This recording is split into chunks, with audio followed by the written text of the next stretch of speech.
अब अगर हम एक आइडियली बात करते हैं तो 5 to 10 जो होता है वो इन्वेंट्री टर्नओवर रेशो को एक आइडियल माना जाता है।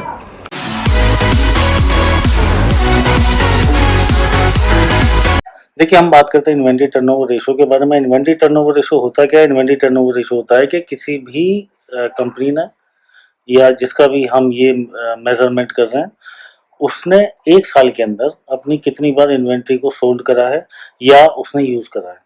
अब अगर हम एक आइडियली बात करते हैं तो 5 to 10 जो होता है वो इन्वेंट्री टर्नओवर रेशो को एक आइडियल माना जाता है। अ, अगर एक एग्जांपल मैं बोल रहा हूँ कि अगर इन्वेंट्री टर्नओवर रेशियो सपोज कीजिए 2 है, तो 2 का मतलब हो गया कि उसने 1 साल के अंदर 2 बार अपनी इन्वेंट्री को सोल्ड करा है। ठीक है? यानी 2 ही बार हुआ है। आइडियली 5 to 10 मैंने आपको बताया आइडियली एक माना जाता है। हाँ, जहाँ पे अगर कोई पेरिशेबल गुड्स है यानी वो गुड्स जो बहुत जल्दी-जल्दी खराब हो जाता है, ठीक है? तो उस टाइप के आइटम के अंदर जितनी ज़्यादा इन्वेंट्री टर्नओवर रेशियो होगी उतना ज़्यादा अच्छा माना जाएगा। इसका मतलब ये हुआ कि ज़्यादा समय तक वो हमने अपने पास नहीं रखा और जल्दी से वो इन्वेंट्री पूरी की पूरी सोल्ड हो गई। अगर हम बात करते हैं कि इन्वेंट्री टर्नओवर रेशियो 6 है, तो इसका मतलब ये हुआ कि हर 2 महीने के अंदर उसने अपनी वो इन्वेंट्री पूरी-पूरी सेल कर दी थी। यानी हर 2 महीने में इन्वेंट्री सेल हुई, फिर एक्यूमुलेट हुई, फिर 2 महीने में सेल हो गई। यानी ओवरऑल 2 महीने के अंदर उसने वो इन्वेंट्री अपनी पूरी की पूरी खत्म करता चला गया।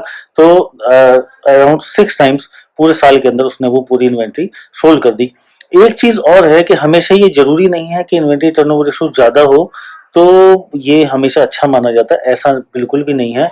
क्योंकि अगर वो ज़्यादा है तो ये ज़रूर माना जाता है कि आपको ये भी देखने की ज़रूरत है कि कहीं ऐसा तो नहीं मार्केट की डिमांड बहुत ज़्यादा है और आप अपने पास इन्वेंट्री कम रख रहे हो या आपको अपने इन्वेंट्री या और अपने वेयरहाउसेस बढ़ाने पड़ेंगे या इन्वेंट्री अपने पास ज़्यादा एक्यूमुलेट करनी पड़ेगी। अपना प्रोडक्शन प्लान उस तरीके से रखिए, क्योंकि बहुत ज़्यादा होने का मतलब ये हो गया कि डिमांड ज़्यादा है और आपके पास इन्वेंट्री इतनी ज़्यादा है ही नहीं और वो बहुत जल्दी-जल्दी खत्म होती जा रही है, यानी आप बहुत कम इन्वेंट्री रख रहे हो। तो थोड़ा उस चीज़ पे ध्यान देना है और अपना मार्केट फीडबैक और ये सारी चीज़ें सेल्स टीम से बात करके उस पे थोड़ा देखना, क्योंकि 5 to 10 एक माना जाता है कि एक हाँ, एक अच्छा मतलब 5 तो मैं बोलूँगा, बल्कि एक ओवरऑल अगर प्रोडक्ट्स की बात करें, पेरिशेबल हटा दीजिए, तो मैं ऐसा मानता हूँ कि 5 का इन्वेंट्री टर्नओवर जो है, वो आपका एक अच्छा इन्वेंट्री टर्नओवर माना जाता है। अब बात हो गई कि किस तरीके से इसको हम निकालते हैं, ये हम डिस्कस करते हैं। तो अब इन्वेंट्री टर्नओवर रेशियो निकालने के लिए बहुत सिंपल इसका फॉर्मूला है, वो है cost of goods sold divided by average inventory. अगर हम एक एग्जांपल लेते हैं कि कॉस्ट ऑफ गुड्स सोल्ड अगर 1 लाख रुपए है, ठीक है? 1 लाख रुपए कॉस्ट ऑफ गुड्स सोल्ड है और हमारी बिगिनिंग की जो इन्वेंट्री थी वो 60,000 थी और क्लोजिंग इन्वेंट्री 40,000 थी। तो एवरेज इन्वेंट्री हो गई हमारी 60,000 प्लस 40,000 डिवाइडेड बाई 2, क्योंकि उसका एवरेज करना है। तो 60 plus 40 1 lakh divided by 2 means 50,000 हो गया।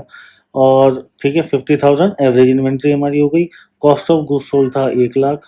तो जब हम इसका इन्वेंट्री टर्नओवर रेशियो निकालेंगे तो वो होगा 1 लाख डिवाइडेड बाई 50,000, यानी 1 लाख डिवाइडेड बाई 50,000, तो इन्वेंट्री टर्नओवर रेशियो 2 आ गया।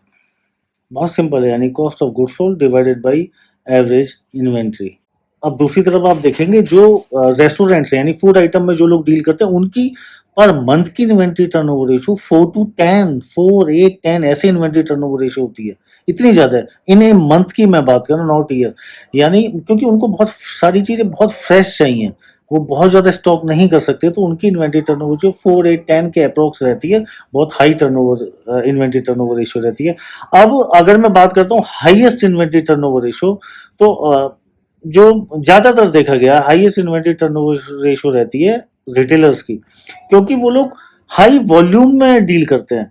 यानी उनका वॉल्यूम बहुत हाई रहता है लेकिन उनके मार्जिन इतने ज़्यादा नहीं होते हैं। तो उनकी जो इन्वेंट्री टर्नओवर रेशियो रहती है वो हाईएस्ट रहती है अमंग औरों से अगर कंपेयर हम करते हैं, क्योंकि high volume and low margin. अब देखिए अगर इन्वेंट्री टर्नओवर रेशियो बहुत ज़्यादा है, तो बहुत ज़्यादा इन्वेंट्री टर्नओवर रेशियो क्या हमें बताता है? ये सीधा-सीधा ये बताता है कि हमारी हाई टर्नओवर रेशियो में सेल्स बहुत ज़्यादा है। हम अपनी जो इन्वेंट्री है वो एक शॉर्ट पीरियड के लिए रखते हैं। वहीं अगर हमारा inventory turnover ratio lower side है, लोअर साइड का मतलब है कि हम अपने पास इन्वेंट्री बहुत ज़्यादा रखते हैं और जो हमारी सेल्स है, सेल्स का मूवमेंट स्लो है, फास्ट नहीं है, जिसकी वजह से हमारा इन्वेंट्री टर्नओवर रेशो डाउन जा रहा है। Thank you for watching.